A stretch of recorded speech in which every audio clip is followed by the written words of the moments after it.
नमस्कार साथियों, मैं एसके दम्बीवाल आप सभी साथियों का एक बार फिर से 5G क्लासेस शोशिष्ट गुरुकुल के इस डिजिटल प्लेटफॉर्म पर स्वागत करता हूं। और जैसा कि आप देख पा रहे हैं, क्लास नंबर हमारी चल रही है। ये डे 9 प्लिंटू पैरामाउंट वाला ये बैच हमारा चल रहा है। इसमें हमने वॉल्यूम 1 का पार्ट 1 जो है ईडीएम वाला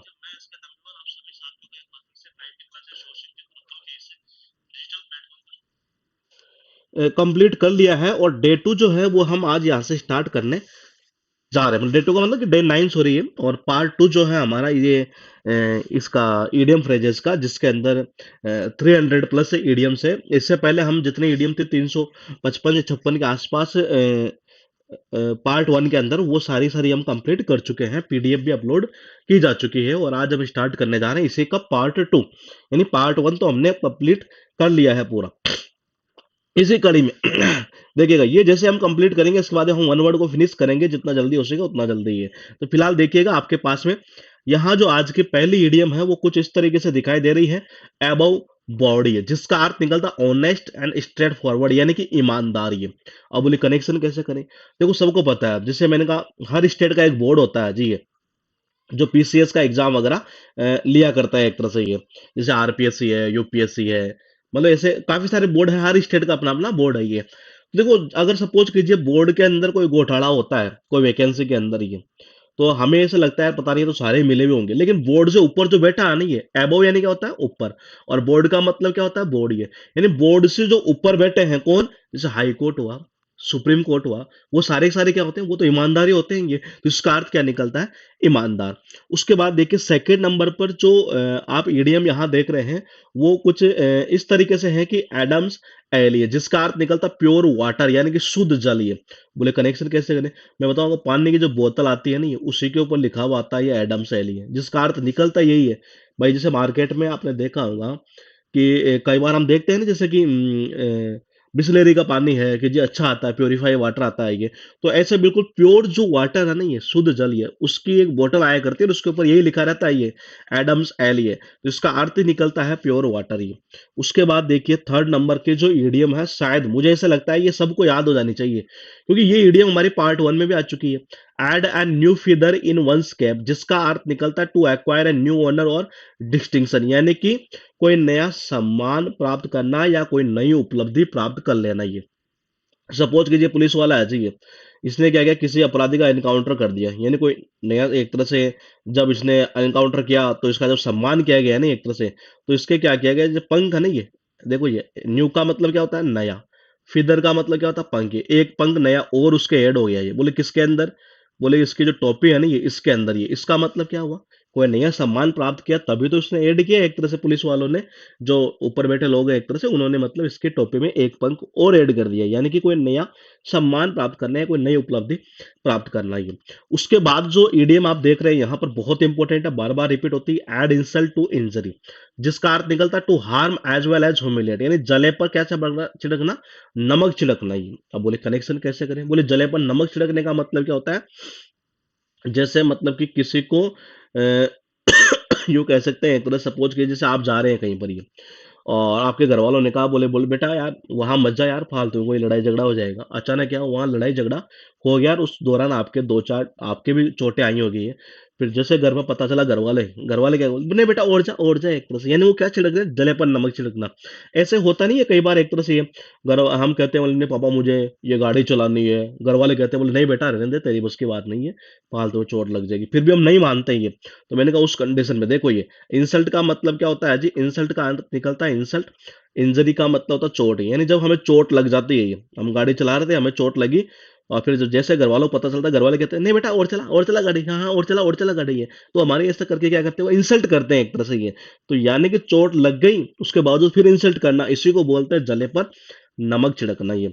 उसके बाद देखिए आफ्टर वंस ओवन हर्ट, ये जिसका अर्थ ये निकलता है समान विचार होना, दृष्टिकोण या स्वभाव होना, या अपने दिल की बात। ये देखो, ये आफ्टर का मतलब क्या होता है, आफ्टर यानी होता है बाद में, वंस यानी होता है अपने, हार्ट यानी होता है दिल। ये यानी हमें तो ये बाद में पता चला कि अपने दिल में जो बात थी नहीं, ये वही बात उसके दिल में थी। ये अपने को ये बाद में पता चलता है भाई लड़की के दिल में भी यार यही बात है क्या, एक तरह से, यानी इसका मतलब क्या हुआ, समान विचार होना है एक तरह से ये। उसके बाद देखिए आई वॉश, ध्यान रखना आई वॉश को एग्जाम में दो तरीके से उठाता है ये। जनरली इसका अर्थ निकलता है वैसे दिखावा है, और धोखे के सेंस में भी निकलता है ये। किस सेंस में, धोखा के सेंस में भी। अब बोले कनेक्शन कैसे करें। आई यानी क्या होता है जी, आई यानी होता है आंख, क्या होता है आंख। वॉश यानी क्या होता है, धोना।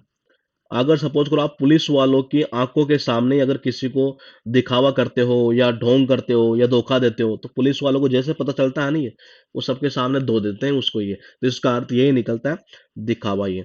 उसके बाद देखिए, रिवीजन तो हम हर स्लाइड के अंदर करते ही जा रहे हैं ये। तो अबव बोर्ड का अर्थ क्या निकलता है, गौर से देखिएगा। अबव बोर्ड का मतलब होता है ईमानदार, बहुत इंपॉर्टेंट है, बार बार रिपीट होती है। अबव यानी क्या होता है जी, अबव यानी होता है ऊपर। बोर्ड यानी क्या होता है, बोर्ड ये। तो मैंने कहा बोर्ड से ऊपर, जैसे मैंने कहा आरपीएससी, यूपीएससी और भी जितने भी है, जैसे बीपीएससी हुआ, तो जितने भी पीसीएस के एग्जाम लेते हैं, यानी एक बोर्ड होता है जी ये क्या होता है, बोर्ड होता है। अगर सपोज करो इनमें कुछ घोटाला हो रहा है ये, तो ठीक है जी, हमें लगता है यार पता नहीं कि जो बोर्ड के जो सदस्य है, कोई भी हो सकता है, मतलब हम कल्पना कर रहे हैं एक तरह से ये, तो बोले कहीं ना कहीं कोई घोटाला तो नहीं है। लेकिन हमें क्या होता है, इनके ऊपर वालों पर विश्वास होता है ये। एबव यानी क्या होता है, ऊपर ये, तभी तो हम कोर्ट में रिट दायर करते हैं ये। तो मैंने कहा क्या करना, एबव बोर्ड, बोर्ड से ऊपर वाले जो लोग बैठे होते हैं, जैसे कोर्ट में हुआ, सुप्रीम कोर्ट में हुआ, वो सारे के सारे क्या होते हैं, वो ईमानदार होते हैं। इसका अर्थ ये निकलता है, ईमानदार ये। सेकंड नंबर पर एडम्स एल, ये मैंने अभी कहा आपसे, ये पानी की बोतल आती है उसके ऊपर लिखा हुआ आता है एडम्स एल, जिसका अर्थ निकलता है प्योर वाटर ये। Add N new feather in once cap, ये यानी जब उस पुलिस वाले ने किसी का एनकाउंटर किया, तो जब सम्मान समारोह हो रहा था, तो उसके टोपी में एक पंख और नया ऐड हो गया, यानी कि कोई नया सम्मान प्राप्त करना या कोई नई उपलब्धि हासिल करना। ये ईडीएम हमने पिछली वाली ईडीएम में याद की थी ये। अब देखिए आपके पास में है ऐड इंसल्ट टू इंजरी, तो देखो ऐड का मतलब ऐड कर देना, इंसल्ट यानी इंसल्ट, इंजरी यानी चोट। ये घर वालों ने कहा बेटा बेटा गाड़ी मत चला, गिर जाएगा, लेकिन फिर भी नहीं मानते कहाँ हम ये। जब चलाई गाड़ी तो इंजरी यानी चोट लगी, चोट लगी तो घर वाले फिर क्या करते हैं, उसमें थोड़ी सी इंसल्ट और ऐड कर देते हैं, बोले बेटा चला, नहीं नहीं चला चला, मजा मजा आएगा ना, हाँ और मजा आए। यानी कि एक तरह से जले पर नमक छिड़कना ही है। उसके बाद देखिएगा आफ्टर वंस ओवर हर्ट का अर्थ निकलता है समान विचार या दृष्टिकोण रखना। बोले कि कनेक्शन कैसे करेंगे। देखो आफ्टर यानी क्या होता है, आफ्टर यानी बाद में, वंस यानी अपने, हर्ट यानी दिल ये। यानी हमें तो ये बात है पता चला कि अपने दिल में जो बात है वही उस लड़की के दिल में बात है एक तरह से, यानी कि समान दृष्टिकोण या समान विचार होना ये। आईवोश का अर्थ निकलता है दिखावा, ढोंग या धोखे के सेंस में ये। आई यानी आंख, वोश यानी धोना। जब पुलिस वालों की आंखों के सामने वो लोगों को दिखावा कर रहा था, ढोंग कर रहा था, धोखा दे रहा था, पुलिस वालों को जैसे पता चलता है ना, उसी के सामने ही मतलब उसको धो देते हैं ये। तो इसका अर्थ ये निकलता है दिखावा या ढोंग के सेंस में ये। उसके बाद है एन हेयर ब्रेथ एस्केप, जिसका अर्थ निकलता है वेरी नैरो एस्केप, यानी कि बाल बाल बचना ये। अब बोले कनेक्शन कैसे करेंगे। हेयर यानी क्या होता है, हेयर यानी होता है बाल। ब्रेथ यानी क्या होता है, चौड़ाई। एस्केप यानी होता है बाल। हमारा जो बाल होता है ना ये, मतलब वो उस दिन एक्सीडेंट से कितना बचा, हमारे बाल की जो चौड़ाई होती है, तो हमारे बाल की चौड़ाई कितनी होती है आपको सबको पता ही है, यानी कि बाल बाल बचना है एक तरह से ये। उसके बाद देखिएगा ओल्ड फ्लेम, पिछली क्लास में कर चुके हैं, शायद हमें दोबारा इसे रीड करने की जरूरत नहीं है। यही इमेज हमने वहां लगाई थी, क्योंकि ये उस पार्ट में भी डली हुई है, इधर भी डली हुई है। जिसका अर्थ निकलता है प्रेमी ये। और ये भी कर चुके हैं ये इडियम भी पिछले वाले में कर चुके हैं। An old head on young shoulder, ये जिसका अर्थ निकलता to be more mature than one's own age, यानी अपनी उम्र से ज्यादा बुद्धिमान होना। अपनी उम्र से परे बुद्धिमान होना यानी अपनी उम्र से ज्यादा बुद्धिमान होना। कब होता है आदमी ऐसा, ये घर में अगर युवा कंधों के ऊपर अगर बुजुर्ग लोगों का हाथ रहता है ना एक तरह से ये। देखिएगा ओल्ड का मतलब क्या होता है, ओल्ड यानी होता है बुजुर्ग या पुराना, एक तरह से बुजुर्ग ये। ऑन यानी होता है पर, यंग यानी युवा, शोल्डर यानी होता है कंधा ये। अगर युवा कंधों के ऊपर अगर बुजुर्ग लोगों का हाथ है ना ये, तो जाहिर सी बात है उनका एक्सपीरियंस उनमें ट्रांसफर हो जाता है, यानी कि वो अपनी उम्र से ज्यादा ही बुद्धिमान दिखने लगते हैं ये। उसके बाद देखिएगा एज फिट एज फिडल। अगर मैं इस ईडियम की बात करूं तो एग्जाम के अंदर बार बार रिपीट होती है दोस्ती ये। एज फिट एज फिडल का अर्थ निकलता है स्ट्रॉन्ग एंड हेल्थी, यानी कि स्वस्थ ये। अब बोले कनेक्शन कैसे करें, तो देखो फिट का मतलब क्या होता है, फिट यानी होता है स्वस्थ ये। फिडल का मतलब क्या होता है, सारंगी। कोई आदमी है, अब देखो सारंगी की जो एक्चुअल स्ट्रक्चर होती है ना वो ऐसे होती है, समझ रहे हैं ये स्ट्रक्चर है, एक्चुअल स्ट्रक्चर ये। अगर कोई आदमी बिल्कुल फिट है और किसकी तरह, सारंगी की तरह, तो आप खुद देख लीजिए वो कैसा दिखाई देगा, बहुत ज्यादा फिट दिखाई देगा, यानी इसी को बोलते हैं स्वस्थ दिखाई पड़ना ये। एजोम एयर्स देखिए पिछली अगर वॉल्यूम वन की बात करें तो 4 ईडीएम हमने शायद स्किप की थी ये, और एक स्किप इसको भी हम करेंगे ये, तो लास्ट में ये एवरेज बनेगी मुझे लग रहा है शायद ये 10 से लेकर 15 के आसपास है, तो जो सबसे लास्ट में फिर इनको जो एक जगह मर्ज करके फिर इनको हम करेंगे जो एग्जाम के अकॉर्डिंग पूछी हुई है। इसका अर्थ निकलता है बड़प्पन दिखाना, इन टू प्रेटेंड सुपरियॉरिटी है। उसके बाद देखिए एट आ स्टोन्स थ्रो, एग्जाम की बात करें ना ये बहुत बार रिपीट, बहुत बार ये देखिए इसका अर्थ क्या निकलता है। एट अ स्टोन्स थ्रो का अर्थ निकलता है एट अ लिटिल डिस्टेंस, यानी बहुत ही नजदीकी। अगर सपोज करो मैं आपको ये कहता हूँ कि जी आपको 50 किलो का एक पत्थर है और उसे फेंकना है, तो कितना फेंकोगे? बहुत नजदीकी तो फेंक पाओगे ये। तो स्टोन का मतलब होता है पत्थर, थ्रो यानी क्या होता है? फेंकना। अगर आपको ये 50 किलो का एक पत्थर है जी, इसको फेंकना ही है, तो कितना दूर फेंक पाओगे? बिल्कुल पास में फेंक पाओगे ये। तो इसका अर्थ यही निकलता है बिल्कुल पास, यानी कि बहुत नजदीकी है। उसके बाद फिर देखिएगा, क्योंकि रिविजन स्लाइड जो है ना वो बहुत इंपॉर्टेंट है ये। 7th नंबर पर देखिएगा, एन हायर ब्रेड्थ एस्केप, ये एन का मतलब एक, हेयर यानी बाल, हेयर का अर्थ क्या निकलता है? बाल, ये ब्रेड्थ यानी चौड़ाई, एस्केप यानी बचना। यानी जब वो बचा नहीं है तो कैसे? एक बाल की जो चौड़ाई होती है ना ये उतना सा ही बचा, मतलब एक्सीडेंट होने से केवल एक बाल की चौड़ाई जितना ही बचा, यानी कि बाल वाल बचना। ओल्ड फ्लेम का अर्थ निकलता है प्रेमी, जो कि हम पिछली क्लास में याद कर चुके हैं, मतलब कि पिछला जो पार्ट वन हमने याद किया था उसमें हम कर चुके हैं। 9th नंबर भी हम उसी में याद कर चुके हैं ये। बहुत इंपॉर्टेंट इडियम है ये। ओल्ड यानी होता है पुराना या बुजुर्ग ये। ऑन यानी होता है ऊपर। यंग का मतलब क्या होता है? युवा। शोल्डर का मतलब क्या होता है? कंधा। युवा कंधों के ऊपर अगर बुजुर्ग लोगों का हाथ है नहीं है, तो जो युवा लोग हैं वो अपनी उम्र से ज्यादा ही एक तरह से क्या दिखाई देने लगते हैं? बुद्धिमान दिखाई पड़ते हैं, और इसका अर्थ ये निकलता अपनी उम्र से ज्यादा बुद्धिमान होना, या अपनी उम्र से ज्यादा या अपनी उम्र से परे बुद्धिमान होना ये। फिर कह रहा है कि फिट एज फिडल, यानी फिट तो होना, लेकिन किसकी तरह फिट होना जी? फिडल की तरह, यानी सारंगी होती है नहीं है, तो सारंगी की तरह फिट होना। अब सारंगी की स्ट्रक्चर आपको पता है बिल्कुल हट्टी कट्टी ऐसे रहती है, यानी कि यूं कह सकते हैं एक तरह से बहुत ज्यादा स्वस्थ होना, बहुत ज्यादा फिट होना ये। उसके बाद देखिएगा आपके पास में एजुमेयर, जैसा कि मैंने कहा पीछे हम 4 या 5 एवरेज ऐसे स्किप कर चुके हैं, इसमें भी कुछ ऐसे करनी पड़ेगी, फिर लास्ट में मर्ज करके हम एक साथ कर देंगे। एजुमेयर्स का मतलब होता है बड़प्पन दिखाना ये। मैंने कहा एट अ स्टोन्स थ्रो, ये एट यानी पर, ए यानी एक, स्टोन यानी पत्थर, थ्रो यानी फेंकना। तो मैंने कहा एक पत्थर को, अगर सपोज करो एक पत्थर है और कितना है जी 50 किलो का है ये, इसे आपको फेंकना हो ये, तो कितना फेंक पाओगे? बहुत नजदीकी फेंक पाओगे एक तरह से, तो इसका अर्थ निकलता है बहुत नजदीकी। उसके बाद देखिए एट लार्ज, जिसका अर्थ निकलता है absconding, यानी कि कानून की पकड़ से बाहर होना। देखो ये तो हमें कब पता चलता है? ये जब पुलिस थाने पर जाते हैं, वहां फोटोएं लगी रहती है, तो वहां जाकर पता चलता है कि बड़ी संख्या में लोग, मतलब अपराधी कानून की पकड़ से बाहर है ये। तो देखिए एट यानी क्या होता है? एट यानी होता है पर, लार्ज यानी क्या होता है? बड़ा। मैंने कहा जब मैं पुलिस स्टेशन पर गया, जब मैं पुलिस थाने पर गया, तो वहां जाकर पता चला कि ये बड़ी संख्या में, मतलब अपराधी कानून की पकड़ से बाहर है ये। तो इसका अर्थ यही निकलता है कानून की पकड़ से बाहर होना ये।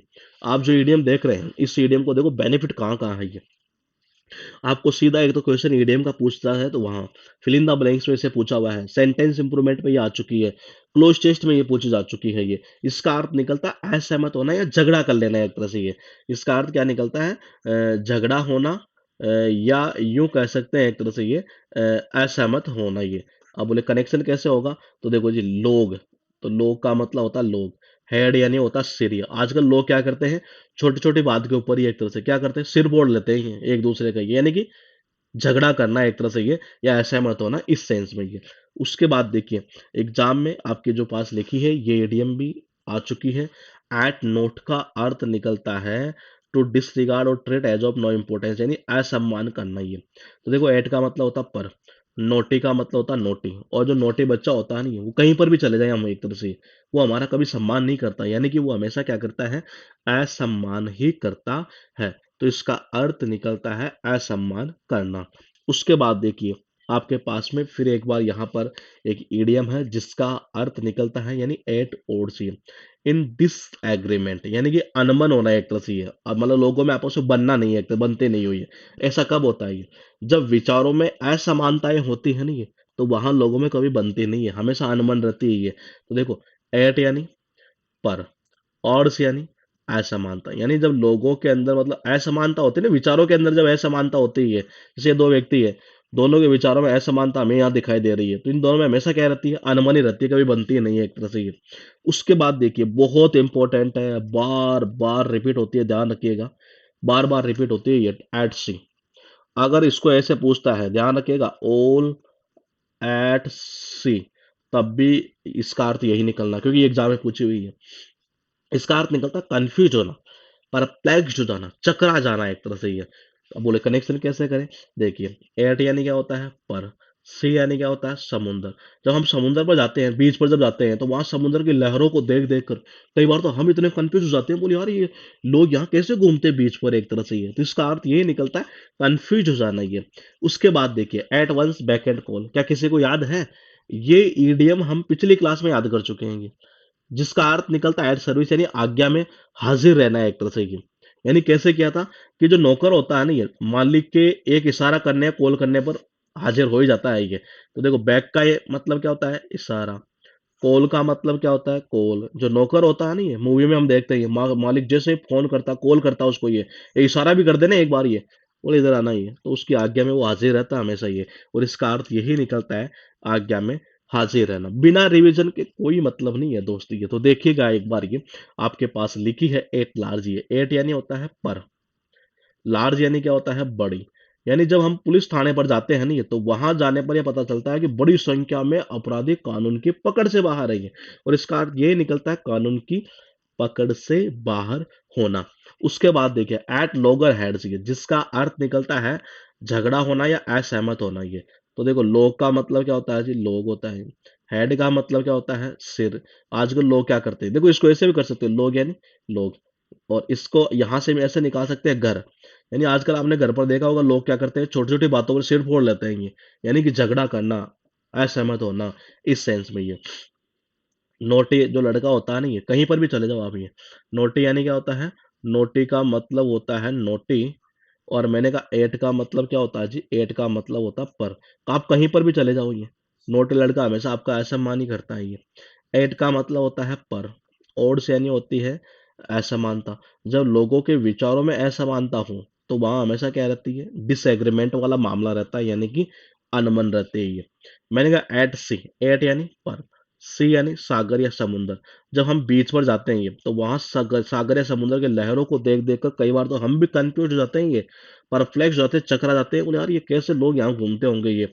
फिर हमारे पास में at one's beck and call, जिसका अर्थ निकलता है सेवा में हाजिर रहना ये।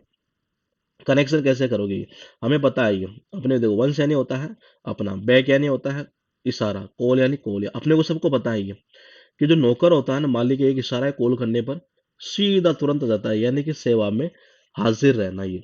उसके बाद देखिए आपके पास में एक इडियम है यहाँ पर, बैक स्टेयर इन्फ्लुएंस। यानी इसका अर्थ निकलता इम्प्रॉपर एंड प्राइवेट इन्फ्लुएंस, ऐसा प्रभाव जो असार्वजनिक हो और सही भी नहीं है ये। अब बोले ऐसा कैसे है, जैसे आपको पता है कई बार गवर्नमेंट में क्या होता है, एक्चुअल में मुख्यमंत्री तो कोई, जैसे मुख्यमंत्री है जी ये बंदा, ठीक है, और एक्चुअल में इसको चलाने वाला जो बंदा है ना, ये जो पावर है वो किसी और के पास में है एक तरह से ये। अब बोलते वो यही तो कह रहा है ये। बैक का मतलब होता है पीछे, स्टे यानी होता है सीढ़ियाँ, इन्फ्लुएंस यानी होता है प्रभाव एक तरह से। यानी ये जो ये कुर्सी है मुख्यमंत्री की, ठीक है, मैंने कहा इसके पीछे की जो सीढ़ियाँ है ना, ये यहाँ बैठा जो आदमी ये है, इसी के हाथ में है पूरा इन्फ्लुएंस, यही करता है जो करता है जो ये। तो क्या ये किसी को पता है, नहीं पता ये किसी को पता नहीं, यानी सार्वजनिक नहीं है, यानी प्राइवेट इन्फ्लुएंस हुआ एक तरह से। और ये सही भी नहीं है एक तरह से, कहीं ना कहीं देखा जाए तो ये, क्योंकि आपने तो एक तरह से इसको बेचारे को मोहरा बना दिया ये। तो इसका अर्थ ये निकलता है कि ऐसा इन्फ्लुएंस, ऐसा प्रभाव जो सार्वजनिक ना हो और सही भी ना हो ये। आपके पास में एक एडीएम है, बैड है। देखो ए लेटर फिनिश कर चुके हैं हम इस पार्ट में भी ये। बैड एग का अर्थ निकलता है वर्थलेस पर्सन, यानी बेईमान व्यक्ति है। कनेक्शन कैसे करोगे, देखो बैड का मतलब होता है बुरा, एग यानी होता है अंडे। और जो बुरे अंडे, मैं जब भी जाता हूँ ना ये, तो वो हमेशा हम मुझे मतलब खराब, देखो बैड का मतलब बुरा भी होता है खराब भी होता है ये। अगर सपोज करो आप जब भी उस दुकानदार के पास जाते हो ये, क्या खरीदने के लिए, अंडे खरीदने के लिए, वो आपको हमेशा कैसे देता है, बुरे बुरे अंडे दे देता है ये, चाट चाट के बुरे बुरे अंडे ये। इसका मतलब कैसा व्यक्ति हुआ, बेईमान व्यक्ति ये। उसके बाद देखिए बैंडी वर्ड्स ये, जिसका अर्थ निकलता आर्ग्यू, यानी कि झगड़ा करना या विवाद करना ही है। अब बोले कनेक्शन कैसे करें? देखो कोई आदमी जो हमेशा हर बात पर ही आर्ग्यू करता है, झगड़ा करता है, विवाद करता है, तो हम जनरली उससे क्या करते हैं, हम बोलना ही बंद कर देते हैं, उससे एक शब्द तक नहीं बोलते हम ये। तो देखो, बंद का मतलब क्या होता है? बंद। वर्ड्स यानी क्या होता है? शब्द। ये मैं तो उससे एक शब्द भी नहीं बोलता, एक शब्द भी बात नहीं करता है, मैंने तो बंद ही कर दिया आजकल बोलना उससे। ये हर बात पर ही झगड़ता है एक तरह से। ये इसका अर्थ निकलता है झगड़ा। बैंक अपॉन एक्चुअल में देखा जाए तो वैसे तो फ्रेजल वर्ब है, लेकिन ये इसी पार्ट में डाली हुई है तो हम यहाँ पर ही इसे याद कर लेते हैं। ये लेकिन इंपॉर्टेंट बहुत ज्यादा है ये। इसका अर्थ निकलता डिपेंड ऑन, काउंट ऑन यानी विश्वास करना, निर्भर करना। ये कनेक्शन कैसे करोगे? ये देखो जी, बैंक का मतलब क्या होता है? बैंक होता है। अपॉन का मतलब क्या होता है? ऊपर। ये हम बैंक के ऊपर क्या करते हैं? विश्वास करते हैं, तभी तो उसमें क्या करते हैं? पैसा डाल देते हैं। ये इसका अर्थ यही निकलता है, विश्वास करना। ये उसके बाद देखिए, बैटेड ब्रेथ। देखो एक्चुअल में एग्जाम में कैसे पूछता है ये, इसको एग्जाम में ऐसे भी पूछा हो जो लिखा बैटेड ब्रेथ, और ऐसे ऐसे भी आता है ये। कभी कभार इसके आगे विद लगा हुआ आ जाता है। ये ध्यान रखना, यहाँ पर इसके आगे जो ये वर्ड है ना, ये इस वर्ड से आगे कभी कभार विद प्रेपोजिशन भी लग कर आता है, तो उसका अर्थ भी यही निकलता है, holding your breath in anxiety, यानी कि चिंता में होना। ये कई बार होता नहीं है, हम साथ में बैठे बैठे मतलब एक तरह से ये बातें करते रहते हैं, अचानक से किसी की सांस रुक गई जी, एक तरह से बड़ी चिंता में हो जाते हैं, बोला यार ऐसा क्यों हुआ? तो देखो ये वेद यानी क्या होता है? साथ। बातें का मतलब क्या होता है? बातें। ब्रेथ यानी क्या होता है? सांस। यानी हम साथ में बैठे रहते हैं और कई बार बातें करते रहते हैं, अचानक पता चलता है कि उस आदमी की सांसें रुक गई एक तरह से, ये तो हम बड़ी चिंता में हो जाते हैं। ये इसका अर्थ यही निकलता है, चिंता में होना। उसके बाद देखिए कितनी हुई जी, टोटल आपके पास में 23 इडियम्स हो चुकी है। पार्ट 2 हम स्टार्ट कर चुके हैं। बैक स्टाइल इन्फ्लुएंस का मतलब होता है कि ऐसा प्रभाव जो सार्वजनिक भी ना हो और उचित भी नहीं हो, यानी सही भी नहीं हो। तो बैक यानी क्या होता है? पीछे। स्टेयर यानी होता है सीढ़ियाँ। इन्फ्लुएंस यानी होता है प्रभाव, यानी सीढ़ियों के पीछे से जो प्रभाव यहाँ से चल रहा है, ये इसको तो केवल पुतला बना रखा है मुख्यमंत्री के रूप में। एक्चुअल में इन्फ्लुएंस तो यहाँ से चलता है, ये तो ये किसी को पता नहीं है, यानी कि प्राइवेट हो गया एक तरह से ये, और ये सही भी नहीं है। तो इसका अर्थ यही निकलता है कि प्राइवेट जो इन्फ्लुएंस होता है ना एक तरह से, मतलब असार्वजनिक हो और किसी को पता भी ना लगे एक तरह से, और वो सही भी नहीं हुई है। बैड यानी क्या होता है? खराब या बुरा। एग यानी क्या होता है? अंडा। जब भी मैं उस आदमी के पास जाता हूँ नहीं है, तो हमेशा वो बुरे बुरे अंडे निकाल कर देता है, यानी खराब खराब अंडे निकाल कर दे देता है ये। तो वो कैसा व्यक्ति हुआ? बेईमान व्यक्ति। ये मैंने तो उससे आजकल बात करना ही बंद कर दिया है। ये बंद का मतलब क्या होता है? बंद। वर्ड्स यानी क्या होता है? शब्द। ये मैं तो उससे एक शब्द तक बात नहीं करता आजकल, ये बंद ही कर दिया मैंने तो। ये क्यों? यार वो हर बात पर ही झगड़ा करता है, विवाद करता है, ये यानी कि आर्ग्यू करना। ये फिर उसके बाद में है बैंक अपॉन।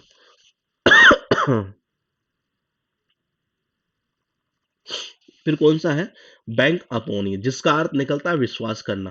कनेक्शन कैसे करोगे? बैंक का मतलब होता है बैंक, अपॉन यानी होता है ऊपर। मैंने कहा बैंक के ऊपर हम क्या करते हैं? विश्वास करते हैं, तभी तो उसमें पैसा डालते हैं। ये तो इसका अर्थ निकलता है विश्वास करना। ये मैंने कहा 23 को ध्यान रखना। अच्छा एक चीज बताऊं मैं, ये कि ये जितनी ईडियम आप यहाँ देख रहे हैं, ये सारी ईडियम ही एग्जाम में पूछी हुई है। ये बैटेड ब्रेथ का अर्थ क्या निकलता है? चिंता में होना होना। कनेक्शन कैसे करोगे? मैंने कहा हम साथ में बैठे थे जी, ये और बातें कर रहे थे, ये अचानक से उसकी सांसें रुक गई है, तो हम बड़ी चिंता में हो गए, बोले यार पता नहीं क्या बात हो गई है। तो इसका अर्थ निकलता है चिंता में होना। कोट रेड हैंडेड, आपको याद आ रहा है किसी को ये? पिछली मतलब पार्ट 1 के अंदर जो हमने 350 ईडियम इसमें याद की है, उसमें था रेड हैंडेड, इसमें इसने क्या डाल दिया? Caught red handed. और मैंने उसी टाइम आपको बताया भी था ये कि ये जनरल एग्जाम में पूछता है, इसको कोट रेड हैंडेड ही है ये। तो देखिए इसका अर्थ क्या निकलता है? To be caught while committing a crime, यानी अपराध करते समय किसी को पकड़ लेना, यानी कि रंगे हाथों पकड़ना। तो कोट यानी क्या होता है? पकड़ना। रेड यानी लाल। हैंड यानी हाथ। जब उसके हाथ खून से सने थे, नहीं है लाल खून से जब सने थे, तभी उसको पुलिस ने पकड़ लिया एक तरह से, ये यानी कि रंगे हाथों पकड़ना ही है। उसके बाद देखिए be in bad books of, इसका अर्थ निकलता कृपा पात्र न होना, आउट ऑफ फेवर, कोई आपके फेवर में नहीं है एक तरह से ये। बोले कब? देखो अगर आप बुरी बुरी किताबें पढ़ोगे, नहीं है बैड यानी होता है गंदी बुरी, बुक्स यानी होता है किताबें, अगर आप बुरी बुरी किताबें पढ़ोगे, गंदी गंदी किताबें पढ़ोगे, तो देखो कोई आपके फेवर में नहीं होगा, कोई आपको कृपा पात्र नहीं होगा ये। तो इसका अर्थ यही निकलता है कृपा पात्र न होना। हाँ अच्छी किताबें पढ़ोगे, नहीं है तो हर कोई आपका कृपा पात्र होगा ही है। उसके बाद देखिए आपके पास में है बीन बैड ऑर्डर ऑफ, जिसका अर्थ निकलता to be out of favour, यानी किसी की बुरी राय में होना एक तरह से, वही कृपा पात्र न होना यूं कह सकते हैं ये। तो देखो बैड यानी, बी यानी क्या होता है? बी का मतलब होता है होना। इन यानी होता है में। बैड यानी होता है बुरा। ऑर्डर का अर्थ निकलता है गंद। ये अगर देखो ये किसी की मतलब ये, अगर कोई बुरी गंध बैड का मतलब क्या होता है, खराब ही है। अगर सपोज करो आप जब भी किसी व्यक्ति कोई व्यक्ति आपकी दुकान पर आता है ये, और उसको आप हमेशा ही जब भी कोई चीज़ देते हो नहीं तो उसमें से हमेशा बुरी गंध आती है एक तरह से ये। तो आप लोगों की राय में कैसे होंगे? बुरी राय में होंगे एक तरह से ये। बुरी गंध आती है तो बुरी राय में होंगे, अच्छी गंध आएगी तो अच्छी राय में होंगे ये। यानी कोई आपके फ़ेवर में नहीं होगा एक तरह से ये। उसके बाद देखिए be in good books of, और ये चारों एग्ज़ाम में ये भी आ चुकी है ये। तो देखिए गुड का मतलब क्या होता है, अच्छा या अच्छी है। बुक्स यानी क्या होता है, किताबें। अगर आप अच्छी किताबें पढ़ोगे नहीं है, तो घरवालों के कृपा पात्र हमेशा आप रहेंगे। आपके ऊपर हमेशा फ़ेवर रहेगा एक तरह से घरवालों का ये। तो इसका अर्थ निकलता है कृपा पात्र होना ये। Be in good order of ये। देखो यानी 4 ईडीएम यहाँ आई है। एक तो कौन सी आई, बुक्स के थ्रू आई, एक ऑर्डर के थ्रू आई, यानी गंध के थ्रू आई है। अगर अच्छी गंध वाला, अच्छी अच्छी गंध आए, अच्छी अच्छी सुगंध आए, ऐसे आइटम देंगे तो जाहिर सी बात है लोगों की आप अच्छी राय में ही होंगे एक तरह से ये। उसके बाद देखिए be in the driving seat ये। किसी को याद आ रहा है ये? पिछली क्लास में कर चुके हैं, ड्राइविंग सीट वाला आया था ये। To take the whole responsibility, यानी किसी के हक में बागडोर होना है, सारी जिम्मेदारी का भार उठा लेना ही है। भाई जब आपके ड्राइविंग सीट वाले पर आप बैठे हैं तो जाहिर सी बात है कि फिर पूरी गाड़ी में जितने बंदे और बैठे हैं ये, उनकी सारी जिम्मेदारी आपके हाथों में तो होगी एक तरह से ये। तो इसका अर्थ ये निकलता है कि पूरी जिम्मेदारी का भार उठा लेना है, या किसी के हाथ में बागडोर होना है। यानी इनका मतलब मैं, ड्राइविंग का मतलब क्या होता है जी, ड्राइविंग का ड्राइविंग सीट है, ड्राइविंग सीट। तो ड्राइविंग सीट वाली सीट पर जब कोई बंदा बैठा रहता है नहीं है, तो उससे की पूरी रेस्पॉन्सिबिलिटी होती है फिर ये, कोई एक्सीडेंट ना हो जाए एक तरह से ये। तो इसका अर्थ निकलता है पूरी जिम्मेदारियों का भार उठा लेना ये। उसके बाद देखिए बियर द पाम है, जिसका अर्थ निकलता है विजयी होना ये। आपको पता है ये, जब अंग्रेजों का यहाँ राज था नहीं है, तो उस दौरान बहुत पीड़ते थे एक तरह से ये। और बेचारे कई लोगों ने मतलब सह बियर का मतलब सहन करना। पाम यानी क्या होता है, हथेली। मतलब हथेलियों पर इतनी बुरी बुरी तरीके से मतलब वो मारते थे एक तो भयंकर तरीके से ये। और बेचारे उसको सहन करते थे, सहन करते करते करते करते तब जाकर भारत देश क्या हुआ था, विजयी हुआ था ये। तो इसका अर्थ निकलता है विजयी होना। उसके बाद देखिए आपके पास ईडियम है यहाँ पर 24 से लेकर 30 तक ये। क्या कहना चाह रही है ईडियम, गौर से देखिएगा। पुलिस ने उसे कब पकड़ा, जब वो मर्डर करा था नहीं है, तो उसके खून से हाथ कैसे लाल थे जी, तभी पकड़ लिया, यानी कि रंगे हाथों पकड़ना। बीन बैड बुक्स, देखो अगर बुरी किताबें पढ़ोगे तो हर किसी के, कोई भी आपके फेवर में नहीं होगा, कोई भी आपके ऊपर कृपा पात्र नहीं होगा एक तरह से। हाँ, अगर आप अच्छी पढ़ोगे तो आपके हर कोई फेवर में होगा ये। यहाँ देखो ये बुरी गंध, अगर आप हमेशा ही जब भी कोई बंदा आता है उसको अगर बुरी गंध वाला आइटम देंगे तो लोगों की आप बुरी राय में होंगे। अच्छी गंध वाला देंगे तो अच्छी राय में होंगे ये। उसके बाद देखिए 29 नंबर ये। 29 नंबर जो है हमारे पास है वो है कि be in the driving seat ये, जिसका अर्थ निकलता है कि पूरी जिम्मेदारियां उठा लेना एक तरह से ये। तो ड्राइविंग का मतलब क्या होता है, ड्राइविंग सीट का मतलब सीट ही है। ड्राइविंग सीट पर जो बंदा बैठा रहता है नहीं है, उसी के हाथ में सारी सारी रेस्पॉन्सिबिलिटी होती है एक तरह से पूरी की पूरी है। तो इसका अर्थ निकलता है सारी सारी जिम्मेदारी होना ये। बियर का मतलब सहन करना। मैंने कहा पाम का मतलब क्या होता है, हथेली। यानी लोगों ने मतलब हथेलियों पर कोड़े बहुत खाए थे एक तरह से, पैरों पर हाथों पर जहां जहां मतलब मार सकते थे अंग्रेज, वहां वहां खाए थे। और ऐसे सहन कर करके एक तरह से भारत देश क्या हुआ था, विजयी हो गया था जी ये। उसके बाद देखिए beat the air, to make useless effort, यानी कि बेकार की कोशिश करना ये। बोले कनेक्शन कैसे करें, देखिए बीट यानी क्या होता है जी, हराना। एयर यानी क्या होता है, हवा। अगर कोई ये चाहता है कि मैं तो हवा को हराऊंगा, बोले कि यहाँ से कूद कर और हवा को पीटूंगा बुरी तरीके से, तो देखो जी बीट यानी हराना भी होता है, बीट यानी पीटना भी होता है ये। तो आप हवा को पीट नहीं सकते ये, देखो ये, इसको ऐसा कर सकते हैं, देखो बीट का मतलब पीटना, एयर यानी हवा। अगर आप ये कहते हो कि मैं उस मतलब उसको पीटूंगा जी, किसको, हवा को ये, तो कितनी कोशिश कर लो कि हवा को पीट पाओगे, वो हाथों में थोड़ी ना आती है ये। तो इसका अर्थ क्या निकला, कितनी कोशिश कर लो हवा को पीटने की, सारी कोशिशें बेकार ही जाएगी। और इसका अर्थ यही निकलता है, बेकार की कोशिश करना ये। बेड ऑफ रोजेस कुछ याद आ रहा है, ये पिछली क्लास में आए थे ये, उसमें भी डाली हुई है। पिछली क्लास का कहने का सेंस ये है कि पार्ट 1 में ही है। बेड ऑफ रोजेस का अर्थ निकलता है इनिजेंट कंफर्टेबल सिचुएशन, यानी कि बहुत ही आरामदायक परिस्थिति हो, फूलों के सेज जिसको बोलते हैं। बेड यानी पलंग, रोज यानी गुलाब का फूल। अगर ये पलंग है जी और इसके ऊपर गुलाब के फूल बिछे हुए हैं, अब आपको इसके ऊपर सोने के लिए कहा जाए एक तरह से ये, तो कैसा सिचुएशन होगा ये, कंफर्टेबल सिचुएशन ये। बी इन वंस बोनेट, इसका अर्थ निकलता है go on talking about something which other people think is thing is not important, यानी उस चीज के बारे में लगातार बातचीत करते रहना जिसके बारे में बाकी और जो लोग हैं ना उसको इम्पोर्टेंट नहीं समझते हो, ये धुन सवार होना। ये इस ईडियम को भी हम एक ईडियम पहले कर चुके हैं हम, ये एज्यूम एयर्स वाली है और एक ये, तो इनको लास्ट के अंदर मतलब ये 10 से 15 का रेशियो आएगा एवरेज, ये इनको सबको एक लास्ट में मर्ज करके एक छोटी सी क्लास में हम फिनिश करेंगे ये। फिलहाल देखिएगा बिहाइंड द सीन, ये जिसका अर्थ निकलता सीक्रेटली यानी गुप्त रूप से ये। अच्छा, आपने कई बार यूट्यूब पर देखा होगा, जैसे कईयों ने चैनल बना रखे बिहाइंड द सीन, तो उसका मतलब क्या होता है ये? एक्चुअली जैसे जैसे शूटिंग करता है बंदा ये, तो शूटिंग करते समय ये तो है नहीं कि मतलब सारी सारी शूटिंग आपको दिखाया जाए, ऐसा नहीं होता ये। यानी एक्चुअल में जो सीन आपको दिखाया जाता है वो तो बिल्कुल परफेक्ट दिखाया जाता है ये। उसके पीछे की जो कहानी है वो किसी को पता नहीं रहती है। उसके पीछे की जो कहानी है,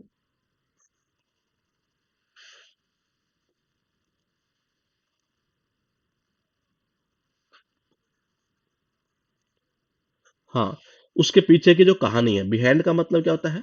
पीछे। सीन का मतलब क्या होता है? सीन, यानी उस दृश्य के पीछे की जो कहानी है ना ये, वो किसी को पता नहीं रहती है एक तरह से ये। इसका मतलब क्या हुआ? सीक्रेटली तो हुआ एक तरह से वो ये। उसके बाद देखिएगा बिलो द बेल्ट का अर्थ क्या निकलता है? गलत तरीके से प्रहार करना या अनुचित तरीके से लाभ उठाना ये। ये भी शायद मुझे ऐसे याद आ रहा है कि पिछली क्लास में हमने कर लिया था ये। वो दुर्योधन वाला भीम, दुर्योधन वाला जो हमने किया था ये, कि बिलो का मतलब होता है नीचे, बेल्ट यानी होता है बेल्ट। युद्ध का एक नियम होता है ये, कि जो कमर होती है ना बंदे की, जो हमारी ये कमर होती है, इसके नीचे आप यहाँ प्रहार नहीं कर सकते ये। अगर कोई आदमी यहाँ इस कमर के नीचे प्रहार करता है तो इसका मतलब वो तरीका कौन सा होगा? वो गलत तरीके से प्रहार करना है, यानी अनुचित तरीके से लाभ उठाना है एक तरह से ये। उसके बाद देखिए आपके पास फिर एक बार यहाँ 5 ईडियम हो चुकी है। बीट द एयर, बीट यानी पीटना, एयर यानी हवा। आप ये कहते हो मैं तो हवा को पीटूंगा आज, ये कितन तो क्या पीट पाएंगे आप? नहीं। इसका मतलब क्या हुआ एक तरह से ये? इसका अर्थ ये तो निकला कि जितनी कोशिश आप करेंगे हवा को पीटने की वो सारी बेकार की जाएगी, यानी कि बेकार की कोशिश करना ही है। बेड यानी क्या होता है जी? बेड यानी होता है पलंग या बिस्तर ये। रोज यानी क्या होता है? गुलाब। यानी ये पलंग ये है ये, और इसके ऊपर गुलाब के फूल बिछे हुए हैं ये गुलाब के फूल ही फूल बिछे हुए हैं ये। ठीक है? इसके ऊपर अगर आपको सोने के लिए कहा जाए तो ये क्या होगा? ये कंफर्टेबल सिचुएशन हो गई है। 33 को अभी हमने स्किप किया है ये। बिहाइंड द सीन ये, बिहाइंड यानी होता है पीछे, यानी जो आपको सीन दिखाया जाता है ना वो परफेक्ट सीन दिखाया जाता है, उसके पीछे की कहानी कुछ और ही होती है, उसी को बोलते हैं सीक्रेटली ये, यानी गुप्त रूप से ये। बेल्ट के नीचे अगर आप मारते हैं युद्ध के अंदर ये, तो इसका मतलब वो तरीका कैसा है? वो बहुत गलत तरीका है एक तरह से, और इसका अर्थ ये निकलता है गलत तरीके से प्रहार करना या अनुचित तरीके से लाभ उठा लेना ये। Beside oneself, to feel extremely nervous और वरीड, यानी कि बहुत ज्यादा चिंतित और व्याकुल होना ये। कई बार होता नहीं है, हमारे बगल में कोई आदमी खड़ा रहता है, हमारा रिश्तेदार, हमसे जब बात नहीं करता ये, तो हम बड़ी चिंता में हो जाते हैं, बोले यार हमने ऐसी क्या गलती कर दी कि हमसे साला बात ही नहीं की उसने ये। देखो ये, मतलब यहाँ आप खड़े हैं, ये एक बंदा ये खड़ा है, एक बंदा ये खड़ा है, और ये रिलेटिव इसका भी है और आपका भी है ये। अब हुआ यूं कि आपके बगल में मतलब ये खड़ा है ये मतलब आपके बगल में ही खड़ा है ये। मैंने कहा वन सेल्फ यानी क्या होता है? स्वयं ही, यानी मैं स्वयं भी वहीं खड़ा था ये, मैं स्वयं भी वहीं खड़ा था और वो मेरे बगल में था ये, लेकिन उससे बात कर रहा था, मेरे से नहीं कर रहा था ये। उस कंडीशन में हम बड़े चिंतित से हो जाते हैं, बोले यार पता नहीं मैंने ऐसी क्या गलती कर दी है। उसके बाद देखिए बिसाइड द मार्क ये, जिसका अर्थ निकलता है इररिलेवेंट, यानी कि असंगत। अब बोले कनेक्शन कैसे करें? बिसाइड यानी होता है बगल में, मार्क यानी होता है मार्क। ये कई बार होता नहीं है, जैसे ऐसा लिखा रहता है कि जी ये एरिया जो है, जैसे कि जी सांबर है, और ये सांबर यहाँ से 50 किलोमीटर दूर है ये। लेकिन कई बार मतलब जैसे ये लोग क्या करते हैं, इसको थोड़ा सा बगल में, इसी के बगल में मतलब क्या करते हैं, ऐसे लिख देते हैं ये 500 के एक जीरो और लगा दिया, तो बेचारा कोई अनजान आदमी है तो उसको लगता है कि 500 किलोमीटर है ये। तो ये चीजें क्या होती है? इररिलेवेंट तो होती है एक तरह से ये, तो इसका अर्थ निकलता है इररिलेवेंट ये। बिटवीन स्किला एंड सेरेबडी, जिसका अर्थ निकलता है बिटवीन टू ग्रेट डेंजर्स, यानी दो खतरों के बीच में फंसा हुआ। अब बोले कनेक्शन कैसे? बिटवीन यानी होता है बीच में, इसका अर्थ निकलता है स्त्री दैत्य यानी स्त्री राक्षस, और चैरिबडीज का मतलब था भंवर। जैसे आपको याद हो तो हमने पिछली वाली जो पार्ट वन था उसमें एक ईडियम याद की थी, between the deep blue sea and devil, between the devil and deep blue sea है। वही ईडियम ये है, ये ऐसी मतलब शायद 3 या 4 के आसपास है ये, जो एग्जाम में जनरली बार बार रिपीट होती है ये। तो बिटवीन यानी क्या होता है? बीच में। इसका अर्थ क्या निकला? स्त्री देते ही है, और इसका अर्थ होता है भंवर, भंवरी, यानी आप यहाँ इस जगह यहाँ फंस गए हैं। इधर जा रहे हो नहीं है तो यहाँ ये स्त्री राक्षस है, इधर जा रहे हो भंवर है ये, तो यानी इधर गए तो मरोगे, इधर गए तो मरोगे ये। इसका मतलब दो खतरों के बीच में फंस जाना ये। बिड डिफाइंस का अर्थ निकलता है टू डिफाई, यानी अनदेखा कर देना ये। कई बार होता नहीं, आपने देखा होगा कि बस के अंदर लोग बीड़ी पीनी स्टार्ट कर देते हैं ये, और जब कंडक्टर जो होता है वो कहता है कि भाई, बोले भाई दे फाइन, फाइन है नहीं, फाइन, बोले फाइन दे भाई, फाइन दे ये, तो उसको पीने वाला बंदा क्या करता है, अनदेखा कर देता है एक तरह से, ये कोई फाइन नहीं देता ये। उसके बाद देखिए बाइट द डस्ट, ये शायद पिछली पार्ट वन में हम याद कर चुके हैं, जिसका अर्थ निकलता है वही पराजित होना या असफल होना, यानी धूल चटा देना एक तरह से, इस तरीके से हमने याद किया था ये। अब देखिए आपके पास में ये पार्ट टू हम स्टार्ट कर चुके हैं, और इसी के अंदर 40 इडियम आज हमने याद कर ली है। बिसाइड यानी होता है बगल में, वन सेल्फ यानी होता है स्वयं, यानी मैं स्वयं भी वहीं खड़ा था ये मेरा रिश्तेदार था, और ये इससे बातें कर रहा था ये, लेकिन मेरे से बात नहीं की, तो हम बड़े चिंतित हो जाते हैं कि यार मैंने ऐसी क्या गलती कर दी है। मार्क का मतलब होता है मार्क कर देना, बिसाइड यानी बगल में ही है, जैसे 50 किलोमीटर लिखा हुआ था जी, बगल में किसी ने एक मार्क ऐसा कर दिया, ये यूं कह सकते देखो मार्क ऐसे कर दिया ये ऐसे था पहले एरो, ये यूं कह सकते हैं ऐसे था ये, किसी ने ऐसे कर दिया मार्क ये, तो ये चीजें क्या है, इरिलेवेंट तो होती ही है।